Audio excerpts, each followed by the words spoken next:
সামনে রমজান মাস। এজন্য আল্লাহ রাব্বুল আলামিন তিনি জানান, ইয়া আইয়ুহাল্লাযীনা আমানু কুতিবা আলাইকুমুস সিয়াম কামা কুতিবা আলাল্লাযীনা মিন ক্বাবলিকুম লাআল্লাকুম তাত্তাকুন। আল্লাহ রাব্বুল আলামিন বলেন, ইয়া আইয়ুহাল্লাযীনা আমানু, হে ঈমানদারেরা, ইয়া আইয়ুহাল্লাযীনা আমানু কুতিবা আলাইকুমুস সিয়াম, কুতিবা আলাইকুমুস সিয়াম, আমি সিয়ামের এই বিধানকে তোমাদের জন্য ফরজ করলাম। সুবহানাল্লাহ, জোরে বলুন সুবহানাল্লাহ। তাহলে রোজাটা আমাদের জন্য ফরজ করলো, কি জন্য করলো? ঈমানদারদের উপরে কিন্তু ফরজ। ইয়া আইয়ুহাল্লাযীনা আমানু, যারা ঈমান নিয়ে এসেছে, আল্লাহ বলেন কুতিবা আলাইকুমুস সিয়াম, আমি এই সিয়ামের বিধানকে তোমাদের উপরে ফরজ করলাম লাআল্লাকুম তাত্তাকুন, যাতে তোমরা পরহেজগার খোদাভীতির পথ অবলম্বন করতে পারো, তাকওয়াশীল হতে পারো। এজন্য আমি আল্লাহ তোমাদের জন্য রোজার বিধান দিলাম। তাহলে বোঝা গেল রোজা যারা রাখে এরা তাকওয়ার পথ অবলম্বন করে। কথা বলেন ঠিক কিনা? তাকওয়া, আল্লাহর ভয় তাদের অন্তঃকরণে থাকে।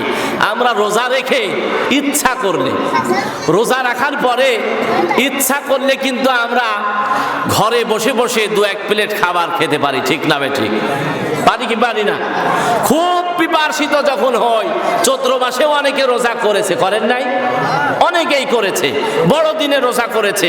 যদি এই প্রচন্ড রোদে তারা যদি মনে করে যে আমি এক গিলাস পানি অন্তত ঘরের ভেতরে ঢুকে খেয়ে নিব, কেউ টের পাবে না, পানি খাওয়ার পরে বাইরে আসলে কেউ বুঝতে পারবে? পারবে না। তাহলে সে পানি খায় না কেন?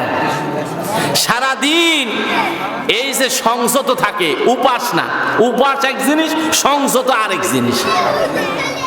এই যে বিরত থাকে পানাহার থেকে, খাদ্য থেকে, স্ত্রী সহবাস থেকে, আল্লাহর নাফরমানি কাজ থেকে, এই যে বিরত থাকে, এই বিরত থাকাটা একমাত্র আমার আল্লাহর ভয়ে। জোরে বলুন সুবহানাল্লাহ। কার ভয়ে? আমার আল্লাহর ভয়ে। এজন্য আমার আল্লাহর ভয়ে যারা ওই সমস্ত দুষ্কৃতি অপরাধমূলক কাজ থেকে দূরে থাকে, এইটার নাম হলো তাকওয়া, এটার নাম হলো ইত্তাকুল্লাহ। জোরে বলুন সুবহানাল্লাহ। এটার নাম হলো ভয়।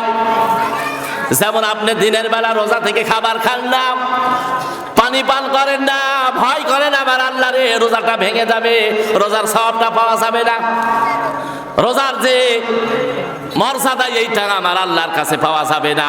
এই রকম ভাবে রোজা যে শিক্ষা দিতে এসেছে, এই রোজা থেকে আমাদের প্রত্যেকের শিক্ষা হলো রোজা থেকে শিক্ষা নেওয়া। রোজা থেকে আমরা, সিয়াম থেকে শিক্ষা নেব কি? আমরা শিক্ষা নেব এটাই যে রমজান মাসে যেমন আল্লাহরে ভয় করি, এক গিলাস পানি পান করি না, খাবার খাই না, অন্য মাসেও আল্লাহর নাফরমানি কাজ যেন এইভাবে আমরা ছেড়ে দিতে পারি, ঘৃণা ভরে ছেড়ে দিতে পারি। আল্লাহ তৌফিক দান করুন। জোরে বলেন আমিন, আরো জোরে বলেন আমিন। রমজান মাস সামনে আসতেছে, এই রমজান মাসের রোজা রাখা, রাতের বেলা কিয়ামুল লাইল করা, এই ইবাদতগুলি করতে পারলে আল্লাহর উপর ঈমান নিয়ে আসে সওয়াবের আশায় আল্লাহর রাসূলের দেখানো পথে, দেখানো সিস্টেমে, দেখানো সুন্নাতের উপরে অনুকরণ করে যদি আমরা আমল করতে পারি, আল্লাহ রাব্বুল আলামিন পেছনের গুনাহ সব তো মাফ করবেনই, ওই ফাঁকা জায়গাটা সওয়াব দিয়ে পরিপূর্ণ করে আপনার আমার আমলনামাকে ধন্য করে দিবে।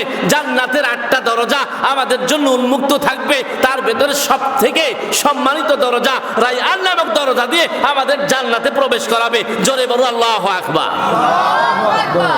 এই সুবর্ণ সুযোগ আমাদের সামনে আসতেছে, এতে আমরা খুশি না বেজার? রমজান মাস যারা পায় এরা খুব ভাগ্যবান, রমজান মাস যারা পায় এরা খুব ভাগ্যবান। এজন্য রমজান মাস আমরা পেতেই চলেছি।